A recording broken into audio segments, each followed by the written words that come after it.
Hi, herzlich willkommen zu meinem nächsten Video. Da geht es um Motorgeräusche bzw. Geräusche, die an Motorrädern auftreten können, die nicht hingehören und die zu identifizieren. Ja, das wäre es eigentlich.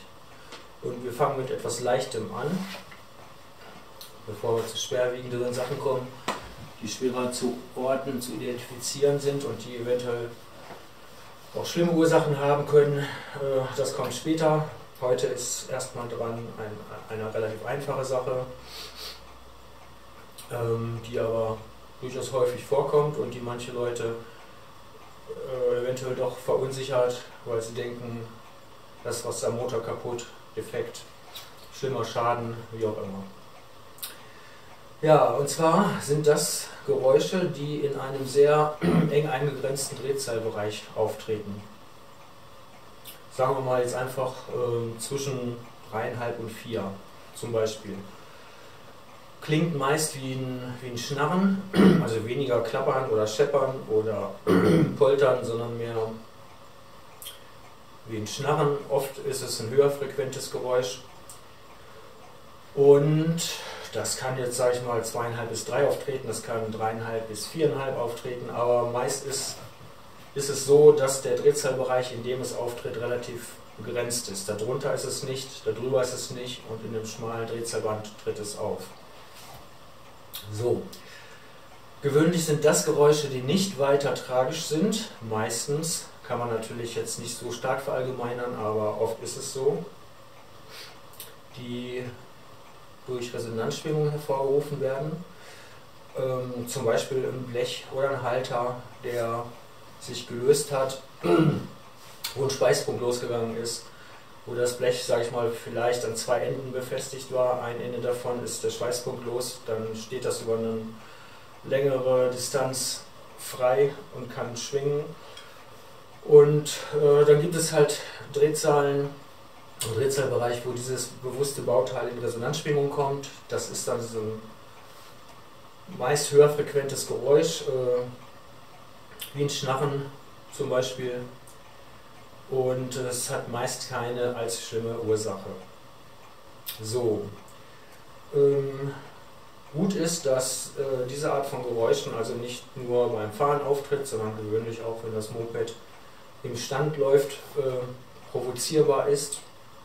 Heißt also, wenn du das Ding vor dir stehen hast, der Motor ist an, du gehst in den Drehzahlbereich, wo dieses Geräusch auftritt, dann wird es auch auftreten und dann hältst du einfach das Bike in dem Drehzahlbereich, also wenn es nicht gerade bei 11 ist.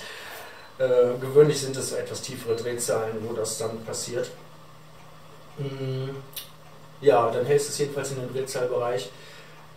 Und dann kannst du versuchen, akustisch zu orten, woher das Geräusch kommt. Wenn man so etwa vermutet, aus der und der Ecke kann es sein, manchmal ist es irgendwas unterm Tank, im Scheinwerfer, hinterm Scheinwerfer, am Schutzblech, keine Ahnung, kann viel sein. Jedenfalls, man kann dann oft hören, wo es herkommt. Wenn man so etwa eine Ahnung hat,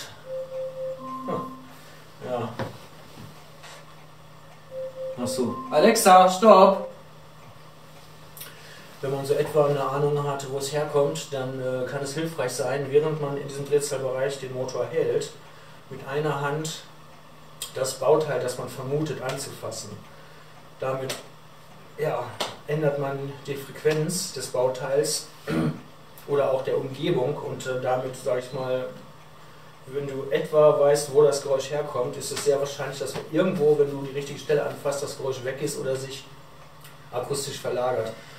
Also meistens findet man das dann relativ schnell und kann es dann auch beseitigen. Also das ist aber auf jeden Fall ein Geräusch, das doch für Laien relativ schnell zu finden und zu orten ist und wahrscheinlich auch wird es nichts allzu Schlimmes sein, was da passiert ist, sondern wie gesagt ein Halter, der lose ist, ein Blechlein, das irgendwo abgegangen ist oder nur noch an einem Punkt hängt oder der Tank auf der Halterung kann natürlich ähnliche Resonanzgeräusche verursachen, die sind dann meist etwas tiefer frequent. Je kleiner das Bauteil ist, je höher frequent ist es meist. Wenn es ein größeres Bauteil ist, sind die ist die Tonlage meist etwas tiefer frequent. Ja, das wäre es also für heute mit dem Thema Motorgeräusche, die nicht normal sind, die man vielleicht für einen Schaden hält, wie auch immer. Mit was Leichtem angefangen, also Bauteile, die in Resonanzschwingungen kommen und daher ein Geräusch verursachen, das stört. Das war's heute. Weiter geht's dann mit weiteren Möglichkeiten, wie Geräusche auftreten, unter welchen Bedingungen, was sie sein können und davon dann mehr vielleicht noch heute oder morgen. Also bis dahin, ciao ciao von mir und meinem Häschen. Bis dann.